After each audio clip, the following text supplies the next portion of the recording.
Hello दोस्तों। क्या आपने इतिहास कभी उठा के देखा है कि हम मुश्किल से इतनी अरब जनसंख्या में मात्र 10% ऐसे लोग होंगे जिनको हम जानते हैं, जिनका इतिहास है। आप कभी कहीं से भी इतिहास उठा के देखिए तो बहुत कम लोग हैं जिनके विषय में हम जानना चाहते हैं, हम पढ़ना चाहते हैं और हम उनके जैसा कहीं ना कहीं करने की कोशिश करना चाहते हैं। आपको लगता है कि वो लोग वैसे लोग हैं जो बने बनाए रास्ते पर चले हैं? बिल्कुल नहीं। वो वैसे लोग होते तो इतिहास में उनका नाम ही दर्ज नहीं होता। दो रास्ते होते हैं जीवन में जिस पर एक सब कोई चलता है, और हमारे लिए सबसे आसान रास्ता वही होता है कि जहां सब चल रहा है तो बिल्कुल उस दिशा में हम चलें। लेकिन एक रास्ता होता है जहां पे बहुत कम लोग चले हैं, और वो ऐसा रास्ता है जहां पे कि खुद अपना रिस्क लेना है और खुद इवॉल्व होना है और खुद आगे बढ़ना है, खुद सीखना है। यहाँ पे कोई आपको सिखाने वाला नहीं है, लेकिन आपका इनर है, आपका स्वधर्म है जो आपको सिखाता है।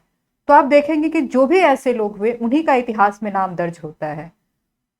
लेकिन हम बचपन से क्या सीखते हैं कि हम एक पढ़ाई करें और एक अच्छी नौकरी ले, एक अच्छी फैमिली लाइफ ले और एक अच्छे से जीवन जी के ठीक है। लेकिन देखेंगे आप कभी बुजुर्ग से जो कि जीवन में कुछ करना चाहते थे, आप उनसे मिल के देखिए कि वो लोग कितने सेटिस्फाइड हैं। तो आपको लगेगा कि नहीं, ये कुछ और करना चाहते थे, ये कहीं और आ गए हैं। ये बहुत सारे लोग ऐसे हैं। और हम जब छोटे होते तो शायद इस तरह की चीज़ें हमारे समझ में आती ही नहीं है। जब जैसे जैसे जैसे ग्रो करते हैं तो देखते हैं कि नहीं, सफलता का पैमाना ये नहीं हो सकता है कि आप दुनिया की नज़र में क्या है। सफलता का पैमाना ये हो सकता है कि हम खुद की नज़र में क्या है, हम खुद के नज़र में क्या बनना चाहते हैं और हम कहाँ जाना चाहते हैं।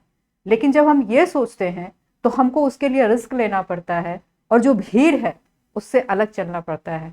आप देखेंगे कि जैसे अल्केमिस्ट, आपने अगर किताब पढ़ी होगी, आप उसको जरूर पढ़िए एक बार।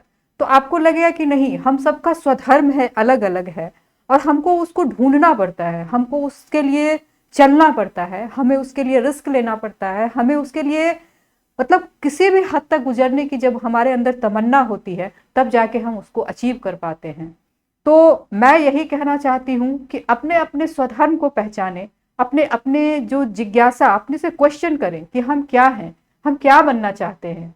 और ऐसा तो नहीं कि हम जो आज कर रहे हैं वो ऐसा कि समाज का कोई जो वर्ग है जो हम पर एक मतलब कहा जा रहा है इसलिए हम कर रहे हैं, या फिर ऐसा तो नहीं कि बहुत आसान रास्ता है, सब इस पे चला है, हमारे लिए कोई रिस्क नहीं है तो हम चलते हैं। अगर आप ऐसे हैं तो फिर आप कहीं भी एक आराम से जिंदगी तो जी सकते हैं, लेकिन कहीं ना कहीं ये ख्वाहिश आपके मन में हमेशा रहेगी कि हम कुछ और कर सकते थे और हम कहीं और पहुंच गए। तो ऐसा ना हो, इससे अच्छा है कि हम समय रहते उस चीज को सीखें और समझें और तब आगे बढ़ें। फिर आप जीवन जीने का मजा देखिए और जिंदगी देखिए कितनी हसीन होती है। तो मैं यही कहना चाहूंगी, जो भी जिनके पास अभी समय है वो एक बार जरूर इस पे गहराई से सोचें कि हमारे लिए क्या सही है, हम कितना रिस्क ले सकते हैं, हम सफलता का पैमाना मेरे लिए क्या है, और खुद निर्धारित करें। और इसके साथ ही आज का मैं ये वीडियो यहाँ समाप्त करती हूँ, और अगले वीडियो में आपको इससे संबंधित और चीजें दूंगी। धन्यवाद।